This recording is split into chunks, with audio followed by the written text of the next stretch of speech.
Freya. Welcome to my channel. So, I recently made a really big decision in my life. I've officially entered prep for my very first bikini fitness competition, which will be in 2 months. Morning, guys. Let's make some breakfast. I have to weigh everything I eat with this scale. I hate you. Right now, I have to train after the breakfast, so I have to eat around 40 grams carbs. Actually, I have no appetite in the morning, but I really have to eat a lot. It's winter now, it's so cold, so the hot of porridge is the only thing that I can eat in the morning. Right now, my body fat isn't super low. I don't have a crazy amount of muscle mass. My proportions were never exactly in my favor. Not quite the classic fitness frame. I've literally never even worn heels. And 2 months from now, I will be on stage in a bikini, fully lean, in front of judges and strangers. I feel excited, nervous, a little overwhelmed. It's the first time I've actually be putting my 3 years of training to the test. But yeah, I'm scared too. What if I can't stick through the whole prep? What if I give up? This process is honestly kind of boring. It's the same food every day. Barely any seasonings, strict calories, no more dining out, no more spontaneous hangouts. It's just me and my routine, learning to enjoy solitude. I catch myself comparing to others on social media. Bodies I used to admire now make me doubt myself. Why am I so small? Why do I still have so much fat? What if I can't cut enough? What if I embarrass myself on stage? I even started disliking my own reflection. You know, I feel I'm small and fat at the same time. And that's when I realized something inside me has shifted. Even training started to feel different lately. Not in a good or bad way, just harder, with less calories coming in. I'm obviously lifting lighter, and as the numbers on the bar go down, so does my confidence a little. It's easy to feel like I'm getting weaker, like I'm backsliding. But when I really think about it, it's not weakness, it's just a shift. Before this, I trained mostly for strength, heavy weights, low reps, explosive power. That's what I loved. It made me feel strong, capable, in control. But now, prepping for a bikini comp, everything's changed. I've switched to a higher rep, more volume, and really controlled form. It's a completely different style of training. And honestly, it's been humbling. Some days I walk out of the gym wondering, did I even do enough? Why does everything feel lighter but harder? And I realized it's because I've stepped out of my comfort zone. I've been doing the same style of training for years. It's familiar, it's safe, and it's where I felt confident. But staying in that zone for too long means no real progress. Change isn't supposed to feel good at first. It's uncomfortable by nature. But that discomfort, that's a sign of growth. And honestly, despite the doubts and the fatigue, I'm really thankful I chose this challenge because it forced me to look at myself differently, to shake up my habits, to break patterns that were no longer serving me. This prep is not something I have to do, it's something I get to do. I just finished, training a calorie deficit is totally brutal, but I push it through anyway. I'm really starving. Let's go back and make some lunch. I've never liked the competition. Even as a kid, I avoided watching sports or contests. It made me sad to see people lose, especially after trying so hard. So I always thought if I couldn't guarantee success, maybe I shouldn't even try. And now here I am, entering a competition I might totally fail. I've watched all the pros, how they prep, how they shine on stage, but what if I prep for months and don't shine at all? So that's why I hesitated to share this journey. I didn't tell my parents or most of my friends because I was scared. Scared they'd expect too much. Scared I'd let them down. Truth is, I've always been that way. Sensitive, quiet, cautious. It's so tender. But this past year, I traveled Southeast Asia alone for 6 months. I broke away from a life that felt safe but small. And something surprising happened. People weren't judging me, they were inspired. Some told me they started solo traveling because of me. Some started eating healthier, working out, taking better care of themselves. That meant so much to me. Because maybe it's not about perfection. Maybe it's just about being real. You don't need to win a medal to make something meaningful.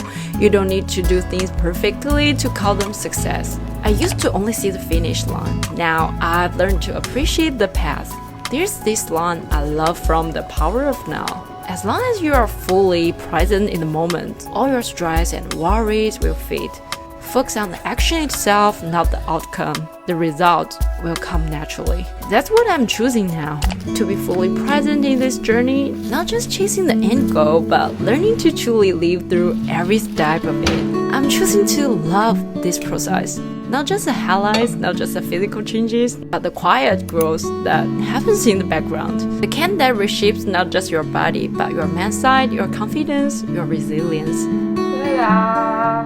It's like non-alcoholic champagne and very low sugar. It's a weekend, I need this vibe. And that's why I'm sharing it with you. Not just the pretty angles or well-lit meals, but the flaws, the doubts, the late-night peanut butter cravings. Because this isn't about perfection. It's about permission to try, to learn, to keep going even when it's hard. If even one person out there sees this and feels a little more motivated to move their body, or chooses a nourishing meal instead of skipping one, or simply takes one small brief step toward a healthier life, then I've already succeeded. Because to me, that's what makes this all worth it.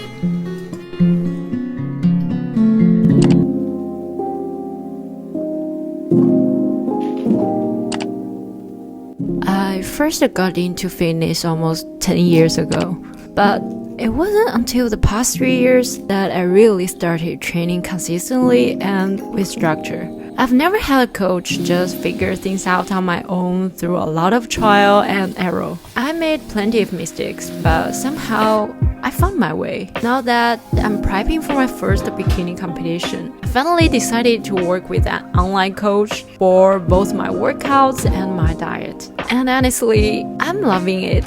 It's not just about following a plan. I've actually learned so much about nutrition through this process. I've always been a huge foodie, like proper food lover. I mean, I'm Chinese. Enjoying good food feels like it's wired into my DNA. But I've also had a complicated relationship with eating. There was a time when I went to extremes just to lose weight. It is my rest day, so I don't have to go to the gym to train. Instead, I have to do 1 hour cardio session. So I'm gonna play tennis. Before that, I have to eat something. And I don't know what to eat. I still have the wheat bix, half banana, and some cottage cheese. Some days I survived on a single cup of coffee and plain boiled veggies. I was so hungry at night. I'd drink white wine just to fall asleep. Because in my mind, liquids didn't have calories. Yeah, don't try this at home. Unsurprisingly, I ended up binge eating and feeling totally out of control. I was scared of fat, scared of carbs. I thought the only way to be lean was to cut everything I love. Oh, finally, I can see the sun. So warm! And let's play tennis. But then came fitness, real fitness. I started working out, learning how the body actually burns fat and builds shape. Turns out there's no such thing as a bad food, only bad habits. Carbs aren't the enemy, they are energy. Today's tennis session actually felt really good. Maybe it's the carbs I had before hitting the court.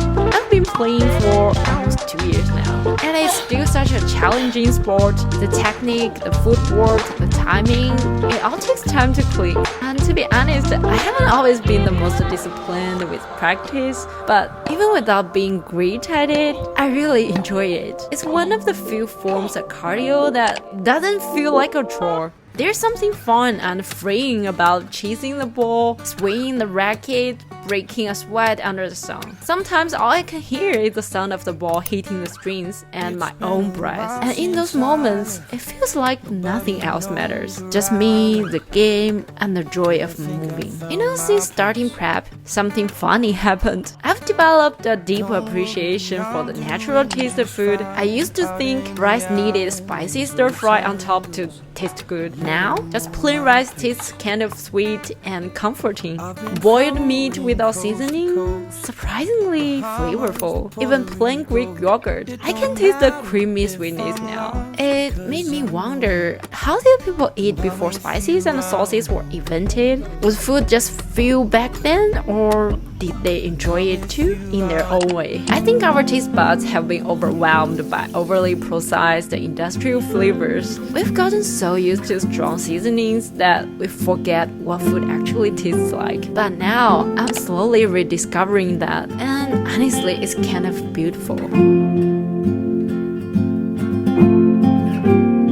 Every morning I check in with my fasted physique, and honestly, it doesn't always look that different. And yeah, a tiny part of me starts to worry. But then I remind myself, real change doesn't always show up right away. Sometimes it happens quietly beneath the surface. Still, my favorite part of the morning, that first meal. There's something so comforting about a warm bowl of oats on a cold, gray morning. Like it gently tells me, hey, it's a new day. Last one. Why? But it's gone in a few bites. Isn't it funny how quickly food disappears? I turn to work soon after, not just to be productive, but to shift my mind away from hunger. Grocery shopping feels totally different now. I head straight to the produce aisle and grab my euros, egg whites, frozen berries, almond milk, Greek yogurt, and then there's a bakery aisle. Yeah, that's where the real fight happens. I used to grab pastries without thinking. Now I'm reading nutrition labels like they're fun printing a contract. I'm starving now.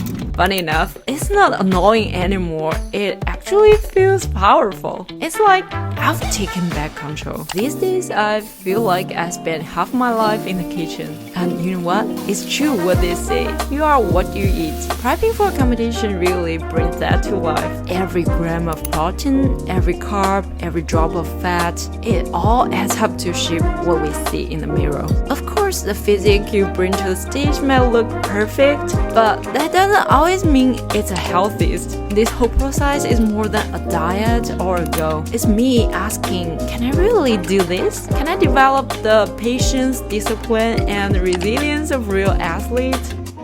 Why am always starving? I just finished my chocolate drink like half hour ago, but I'm immediately hungry again. I don't know why. I didn't train in the morning. Why am I always hungry? I only can eat the cucumber or any other veggies. 我真的好想吃饭呀。 Because under the spotlight, what shines isn't just muscle, it's a struggle that beauty. On my cardio days, I've been diving into something I really enjoy, boxing. About 6 months ago, I was in Thailand and tried Muay Thai for the first time. I didn't expect to love it so much, but I did. It was intense, powerful, and kind of addictive. Lately, I've picked it up again. This time it's Western style boxing. It's a bit different, more focused on footwork and precision, but the feeling is the same. I walk out of each session feeling strong, clear-headed, and grounded. Since quitting my full-time job, I've noticed that I've become more open to try new things. I say yes more often. I'm not afraid to start as a beginner anymore. I'm proud of that because that's what life is, right? Not about playing it safe, but about collecting experiences. After a sweaty workout, even the simplest food tastes incredible. I check my remaining macros and start calculating everything down to the gram. If indulgence is about desire, then love, real love, is about restraint. And maybe that's what this is. I don't feel like I'm suffering anymore. This isn't the kind of satisfaction that comes from overeating. It's a deeper kind. The satisfaction of choosing discipline, of showing up for something you truly care about. It's not easy, but it's worth it. Thanks for sticking with me through this kind of boring prep life. I will keep sharing this journey. See you in the next one. Bye.